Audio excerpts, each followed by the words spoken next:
Haha, let's get this party started. High def with the book. Greasy Says.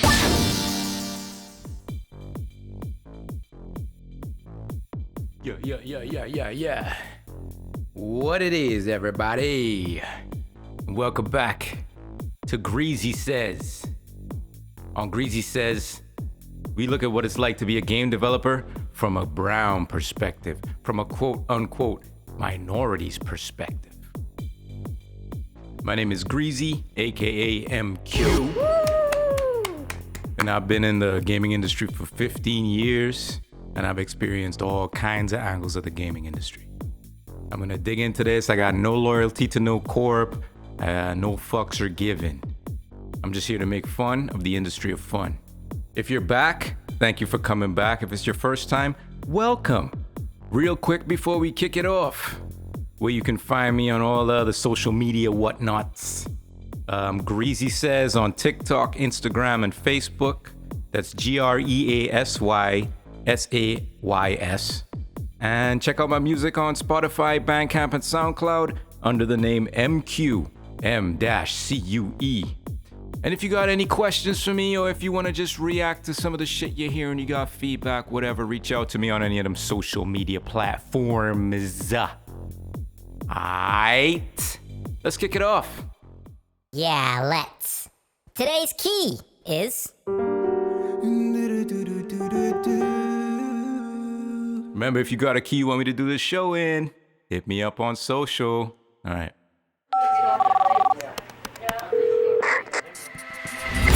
Who's got a question?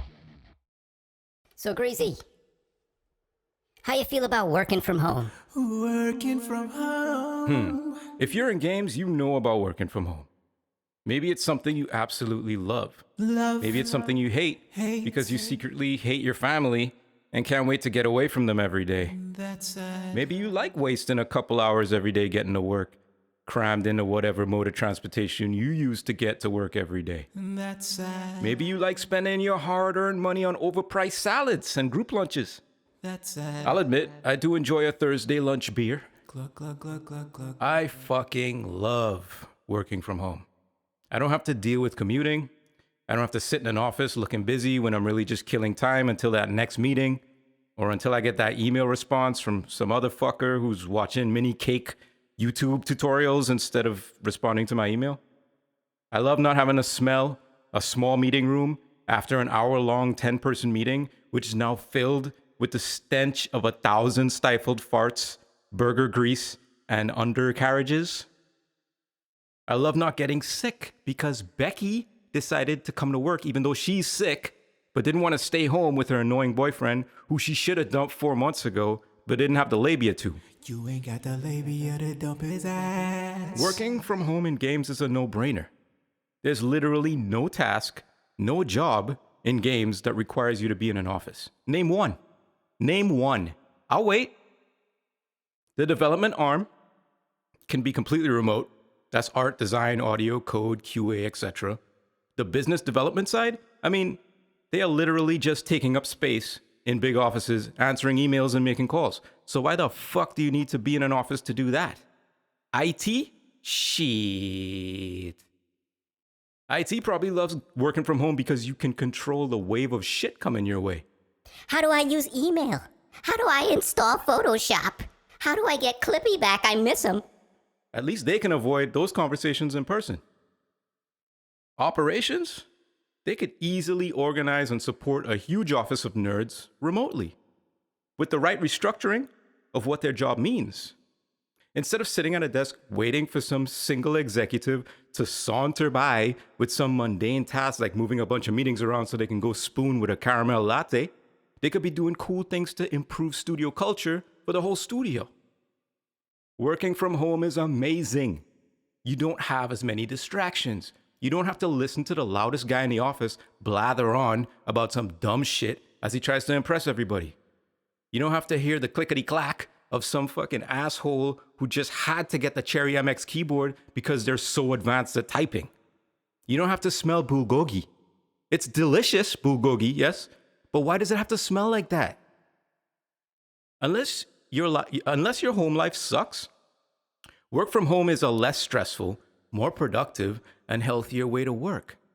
Working from home works for me because it removes the biggest distraction of all, other people. Now, you may say, well, Greasy, you fuck. Without other people, how are we supposed to collaborate? How are we supposed to build camaraderie? How are we supposed to form groups and make work friends? Oh, hold on, my kid woke up. Did he wake up? Yep, he's awake. All right, I'll be back. Okay, it's like the next day. Shit got away from me, you know what I mean? When you have a baby, shit gets away from you. It's the reality. Where were we? Okay, now, you may say, well, Greasy, you fuck. Without other people, how are we supposed to collaborate? How are we supposed to build camaraderie? How are we supposed to form groups and make work friends? To that I say, so all those people on your Facebook friends list don't count as comrades? The 50 people that liked your Instagram story, they don't count as friends? Friends, dating, and even marriages can all exist online now. So why does work get this special pass into the physical world? It's pointless. I'm not saying that we should all never meet up again and should all stay in our houses forever. I'm just saying being in an office together isn't a better alternative. But what about studio culture? You're always talking about that shit. Being in a physical space together doesn't equal studio culture. It's ideas and community that make culture. Think about how much it costs to rent a building. Literally millions of dollars a year, especially if you're in a city. Add utilities to that and holy shit, now we're spending money. Cha-ching. If you have no office, that operating cost is gone. And you can and should pass that saving along to your developers. Or at least bank that shit so that you can keep the studio open longer. There's very few things to dislike about working from home. But there are a few things that devs need to watch out for. Number one, and this is a problem even if you do work in an office, boundaries. It's so easy to work longer hours when you work from home, and it's easy to end up crunching for no fucking reason, which is super unhealthy. I'll do a separate segment on crunch and why it's a load of bullshit some other time. Some other time. If you don't have strong work boundaries, if you can't say, okay, I'm done, it'll have to wait until tomorrow, you are fucked if you work from home. If you don't have a partner or family member who can pull you away from your screen at the end of the day, you could develop some really bad habits, man. What kind of bad habits? You may be axing. Eye strain, fucky wrists, over snacking, weak ass and hip syndrome, over fapping and the resulting ejaculate shortage, hunchback, and Wally syndrome. You know what I mean? Like your bones get smaller. If you work from home, do me a favor and try to walk at least 2 times a day. And walk away from your desk when you've done enough hours for the day. It's different for each person what that means. But you know how many hours is enough, okay? Don't try that shit with me. Self-care is more important than ever since COVID-19 and quarantine. And going forward, I think we're going to see more people be like, Fuck an office. and even more employers being like, Okay. COVID has proven that certain industries don't need to have offices, and there are a bunch of social, environmental, and monetary benefits to that. I mean, Square Enix and others have already said that they won't make people come to work. I'm all for it. I think the gaming industry can still thrive in this work from home world. Don't you? Reflection. Yeah, man. I mean, I like working from home, but it doesn't work for everybody. You know what I mean? But on the other hand, people have been wilding out with this work from home shit. People are losing it. Yo, people getting caught doing all kind of wild shit. That y'all saw them. What was it? Like congressmen or some shit whipping titties out and sucking on them and shit. Like, what the fuck is going on? Dudes with the cat video, the cat dude. I assure you, I am not a cat. Yo, y'all are bugging out there with the Zoom shit. I feel bad. I feel bad because it's clearly like it happens all the time in meetings that I'm in where motherfuckers don't know how to use the mute button, or you chomping on some fucking granola and the shit's coming through the microphone while people in a meeting. Of course there gonna be some titties slipping. Of course you might catch a ball sack on a Zoom meeting. People are human. People gonna fuck up. I feel like we need you need like a 3-strike Zoom system. Like, okay, you pull the titty out. Somebody tells you, yo, you pulled that titty out. You can't do that. And then you have 2 more strikes. If you pull the titty out 2 more times, then you in trouble, right? Because you gotta think about all these old heads who don't know how to use Zoom and shit. You gotta think about the CEO who gotta have prostitutes, right? Just to stay sane, right? So he can feed his fucking ego. He needs his prostitute time. He's a busy guy. Sometimes prostitutes have to come in during a meeting. I get that, okay?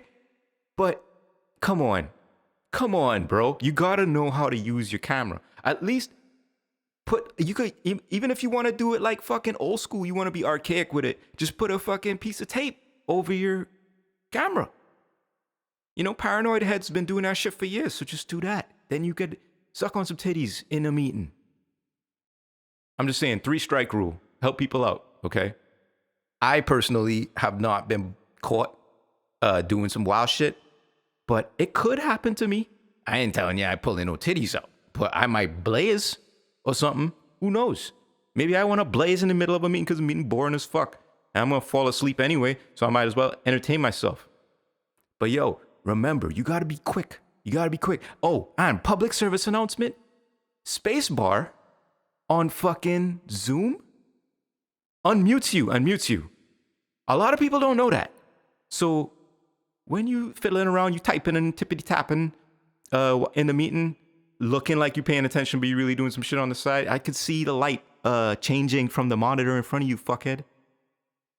Every time you hit the space bar, you unmute and mute yourself, okay?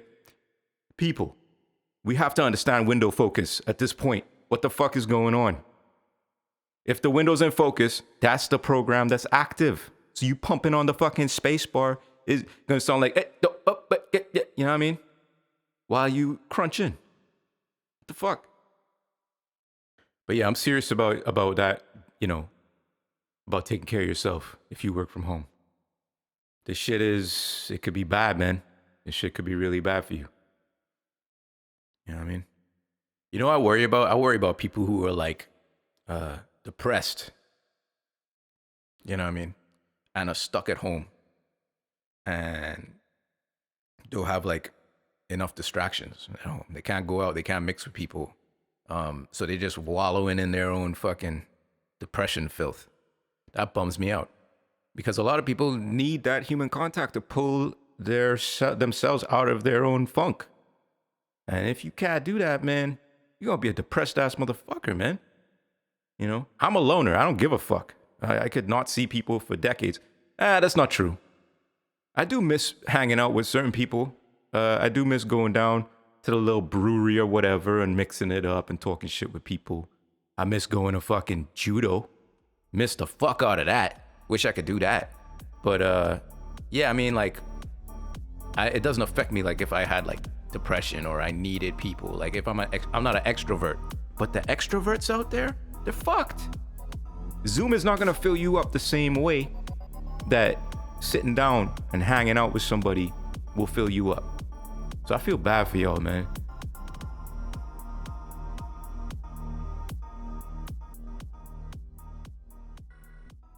You ever read, if you make games, you ever read the reviews? Not the press reviews, right? Because press is press, whatever. If you've ever had to deal with press, they're just a bunch of jaded ass motherfuckers who can't wait to get the fuck out the room and write what they need to write. Press, video game press is a fucking joke. But I mean like user reviews, which I think are very valuable most of the time. I read my user reviews on the games I've made. And it always cracks me up to read the ones that shit on the game that I made and just like totally tear that shit to pieces. So let's look at some, shall we? What do we got here? Okay, this person says, this is like a 4-star review, right? I've been playing this game since July, and I enjoy playing this game because it's great that it keeps you active, especially in these times, COVID, right? I just wished that there was more. Oh, fuck, it's stupid.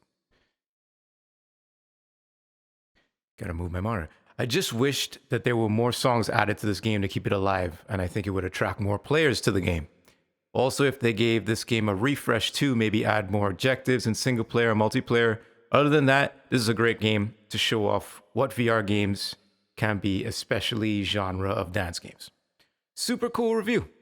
Love that shit. Too brown to toast. Down with that review, dog.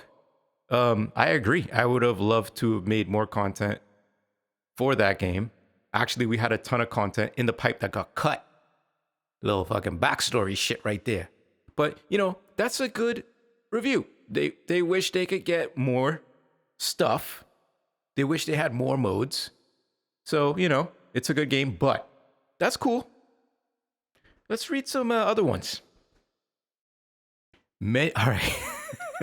Some of these are fucking awesome. I just love how people write shit.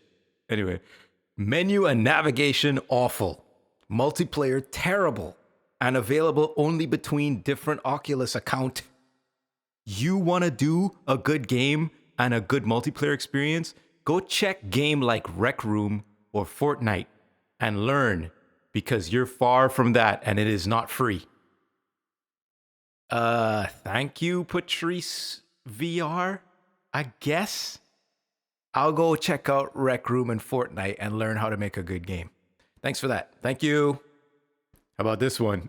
Does not feel lime dancing. Wasted money. But love playing Xbox versions. What? So you jumped on this shit to tell me you wasted money? It's not my fault you wasted your fucking money. You could have returned the shit day one and got your money back. But you played the shit. You decided it don't feel like dancing. So now you telling me you wasted money? So fucking go play the Xbox version. Uh-oh. Oh, this one's good. This one's good. I mean, I'll give it to him. So boring. Not challenging. Just dance, switch, best. That is the most concise review, besides like it's shit, that I've seen in a while. You know what? Everybody's entitled to their opinion. This one's good too. All right. Boring and lame bad graphics. Way overpriced limited music. Terrible unrealistic gameplay. Nintendo 64 games look and play better than this. Nintendo 64, dog? Even Blast Cores is better than this? Wave Runner? Trying to tell me this shit look worse than the first Conker? Conker's Bad Fur Day? Come on. Superman? Come on. But you know what? I can't really get too mad. It's kind of funny. Like, you have to appreciate that blunt level of honesty that comes from players in reviews. Some of them play the first 5 minutes knee jerk and just write the shit down. Some people are going for laughs in reviews. It's like weird. Like, reviews are like kind of social media now. Like, some online reviewers are known for their sense of humor, or they're known for their, you know, being curt or whatever. So as much as these should wound me, they don't. I think they're hilarious. And I love reading them. Even the bad ones crack me up. So keep them coming, folks. Yeah, please shit on my games. It's awesome. Shit on my games, I don't give a fuck. It's time for another segment of Dope or Dumb, where we explore whether a trend is dope or kind of dumb. Dope or dumb? Flawed female protagonists. Yeah. Kind of a dope trend. Dope trend. I like it. He likes it. I was thinking about which characters. Well, first of all, I was thinking about there aren't any, really memorable female villains. Is there? In games, I mean, not on the screen. Plenty on screen. But in games, like you think of like Adria from Diablo 3. But not really a great example, right? Because she wasn't aware that she was a villain. She was possessed by Diablo, right? So she had no say in the fucking matter. There was no development there. It was just like, poof, you're bad. Poof, and now you're bad. Poof, and now you're bad. Yeah, apparently Uncharted 3 I never played it, unfortunately. But Uncharted 3 had a white lady who was a villain. She was bad. But I don't know much about her. Clearly not iconic, right? Not like a Bowser. Anyway, there are examples of female villains, right? Like there's like that witch from Banjo-Kazooie. But like that's a witch from Banjo-Kazooie. It's sort of understood trope. She's just a bad character. She's a Wicked Witch of the West, It's just a stamp villain on there. There's no character development. There's no flaws. I think a really great example of flawed female protagonists, and in this case antagonists, is Ellie and Abby from Last of Us 2. They literally swap places by the end of that shit. You watch Abby, basically her life get destroyed over and over again. She was a good person. She was a good shit. Raised by a good father. Taught her how to hunt and shit and be kind to fucking zebras. And through the course of events, she's transformed.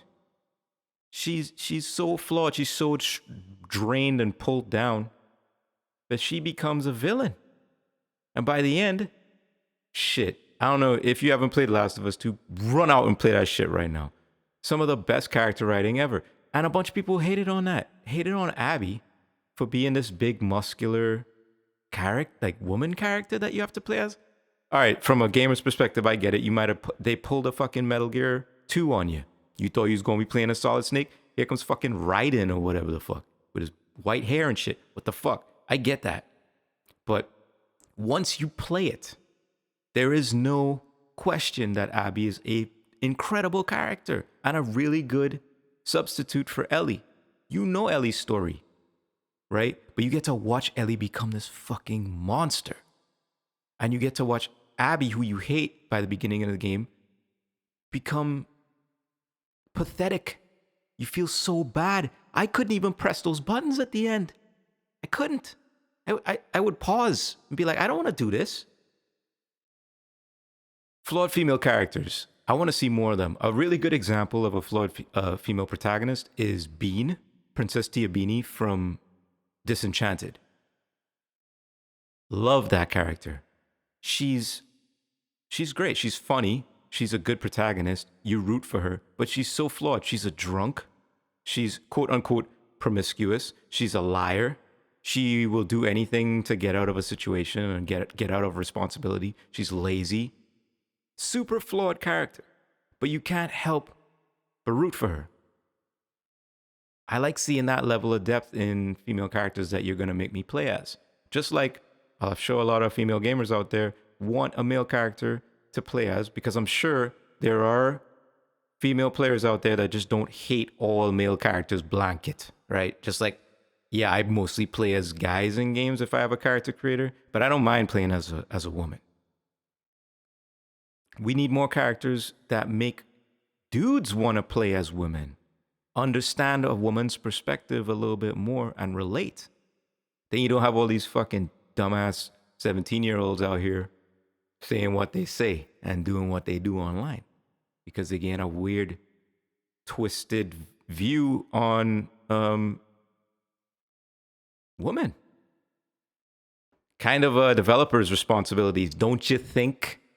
Time to bring in some more ladies to write these stories and build these characters, don't you think?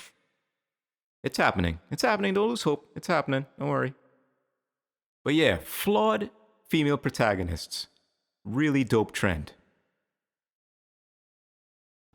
You know what's the other thing too is there's so many characters that are female that are there for the thirst factor. Like what was that? You know that Devil May Cry kind of clone, quote unquote clone? Bayonetta. With the lady with the long hair and she's like super sexual and stuff.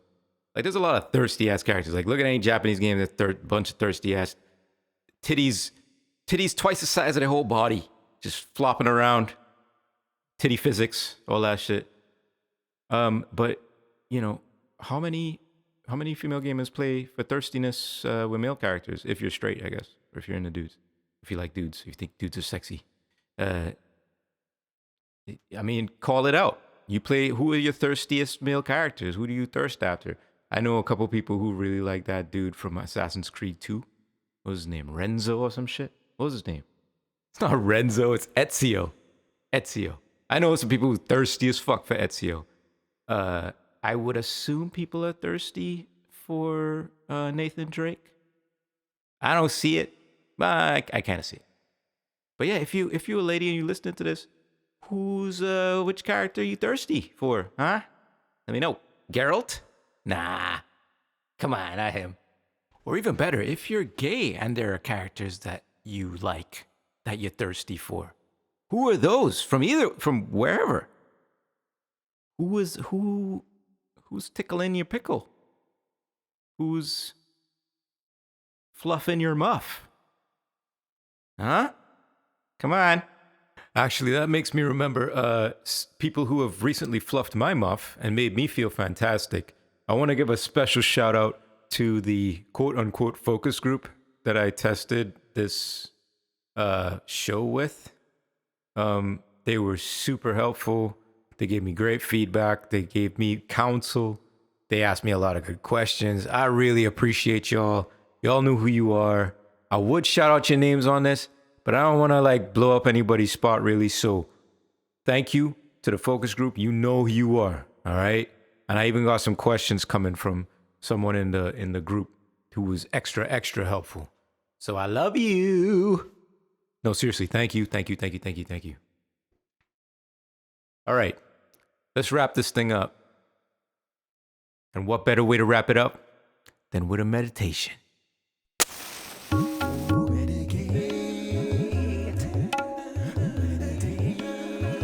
Meditate. Dear hater, my dear sweet naive haters, you cannot infiltrate my fortress. My fortress is built of titanium on granite bedrock. It cannot be drilled into.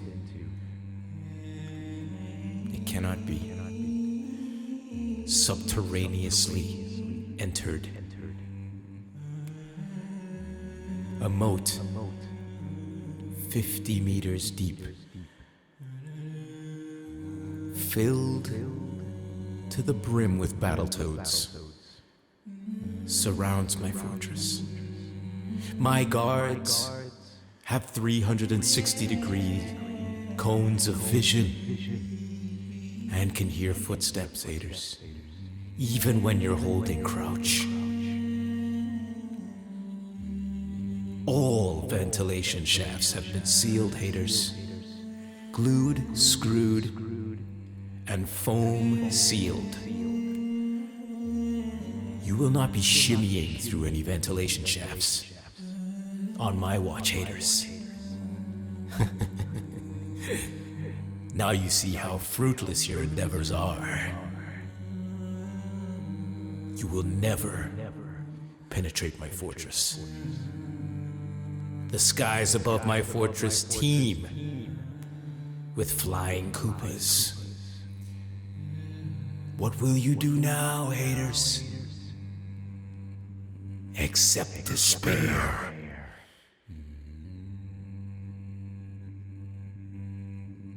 Got these running. All right, it's a wrap, everybody. Thank you again for joining me. I hope you stuck around for the whole thing. If you didn't, well, you're not here for me to say I don't like you. please mosey on over to social media and find me at Greasy Says on Instagram, TikTok, or Facebook, or M-Cue on Spotify, Bandcamp, and Soundcloud if you want to check out my music. And you should absolutely not, because you will be offended, you should not check out the This Is Good For Me podcast on SoundCloud. Don't do it. You will be offended, okay? I warned you. Don't go looking for the shit. But reach out to me on any of those social media platforms, Greasy Says, and ask me questions, give me feedback, tell me things you like about this episode or previous episodes, things you don't like, things you want me to talk about. You know, I got shit that I can talk about. I might not even think of some shit that you're thinking of, so hit me up.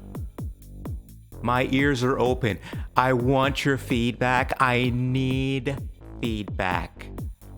So yo, greasy people, thanks for coming out.